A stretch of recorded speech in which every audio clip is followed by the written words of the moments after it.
點解英文嘅動詞喺 he、she、it 等等後面要加 s 嘅呢 ？Who care？ 對 ，Who cares？ 事實上，回顧返英文發展嘅歷史，加 s 係唔孤單嘅。我哋係靈知，今日嘅語言學知識係 he、she、it 要加 s， 原來係 verb agreement。我哋望一望呢個表先，我哋會發現只係得第三人稱單數嘅 he、she、it 後面嘅動詞要加 s， 其他嘅人稱代詞，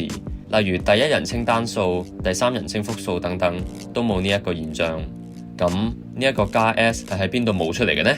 我哋又睇一睇更加早嘅近代英語，會發現當時嘅英語連第二人稱單數都要加上後綴，時間再向前到古英語，可以見到當時嘅動詞喺唔同嘅人稱代詞後面都有唔同嘅後綴。呢一個現象就叫做 verb agreement， 係指因應詞語嘅文化範疇而令到動詞嘅形式有變，即係屈折變化。喺現代英語入邊，呢啲文化範疇就係人稱同埋數。人稱即係第一、第二、第三人稱等等，數即係單數、複數等等。例如 do 喺第三人稱單數 he 後面嘅話，就要加 s。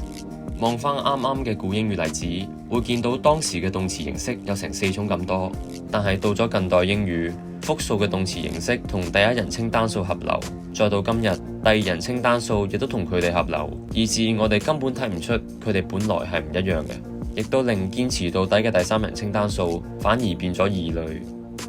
同英文一樣係印歐語系嘅意大利文，佢嘅動詞 parlare 係6種唔同嘅人稱，即係第一、二、三人稱配搭單數、複數都會有唔同嘅屈折變化，所以比起現代英語，佢 verb agreement 嘅程度更深。事實上 verb agreement 廣泛存在於世界，有大約3/4嘅語言存在 verb agreement， 反而係漢語、泰語等等冇 verb agreement 嘅語言先係少數。